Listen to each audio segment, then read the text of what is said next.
د دنګو غرونو په منځ کې د رڼه سیند پر غاړه غځېدلې خامې لارې د پنجشیر ولایت د ابشار ولسوالۍ خلک له ګڼو ستونزو سره مخ کړي وو، خو اوس مهال ټولګټو وزارت د دې ښکلې درې په منځ کې نږدې 14 کیلومتره سړک په پاخه ډول جوړوي چې د درې او ابشار ولسوالیو ښکلا به نوره هم ورسره زیاته شي.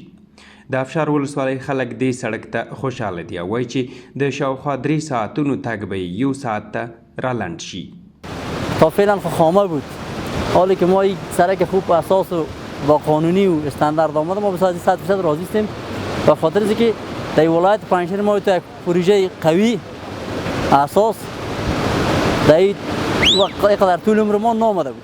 حالی که آمده ما شکر میکشیم که این سرک ما خوب میشه، ولایت ما آباد میشه، ولسوالی ما منطقه ما زیبا میشه و کل کارهای ما سهولت میشه با همه جای که با ولسوالی میریم، با شفاخانه میریم، با در مکتب میریم.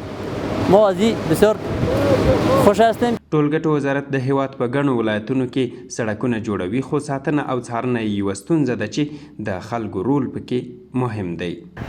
خواست ما از مردم عزیز ما است که در حفظ مراقبت این سرک ما را همکار باشند. فعلا خو مرحله امپلمنتیشن این سرک است، در بود استملاکش ما را همکار شوند، با تطبیقش ما را همکاری بکنند. د دې پروژې قراردادي شرکت هم ژمن دی چې د پروژې کارونه به پر ټاکلي وخت بشپړ شي.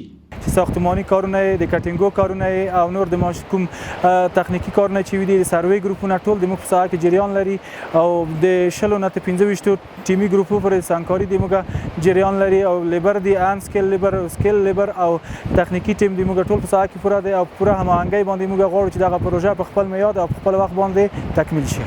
یاد سړک د 615 میلیونه افغانیو په ارزښت تر کار لاندې دی چې دا مهال یې ماشینري د ډبرو پر ماتولو او لارې پر پراخېدو لګیا ده.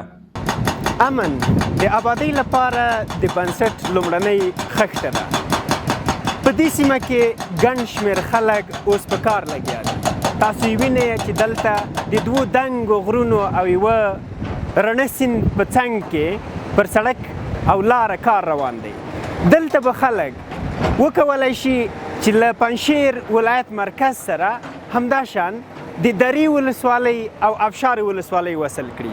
اوس مهال پر 14 کیلومتره سړک باندې کار روان دی، خو په اوږده مهال کې به دا پروژه او د دې پروژې په امتداد سره 2 نور ولایتونه هم له پنجشیر ولایت سره وصل شي. یو به لغمان او په څنګ کې نورستان، هغه 2 ولایتونه چې له ګڼو ښکلاګانو څخه برخمن دي، دا به د پنجشیر له ښکلي ولایت سره وصل کړي. خو تر څنګ به یې دا لار وکولی شي چې د دې سیمې خلکو ته ګڼې اسانتیاوې رامنځته کړي. دوی به مکتب ته لاسرسی ولري، دوی به په اسانه توګه صحي مرکزونو ته لاسرسی ولري او همداشان به ګڼو نورو لومړنیو اسانتیاوو ته د سړک له لارې په اسانه توګه لاسرسی ولري.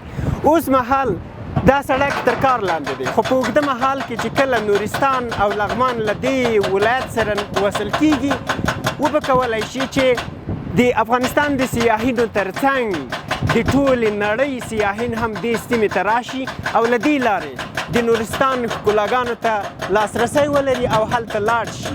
افغانستان به د دې سړک له لارې ګڼې پیسې او عواید ترلاسه کړي.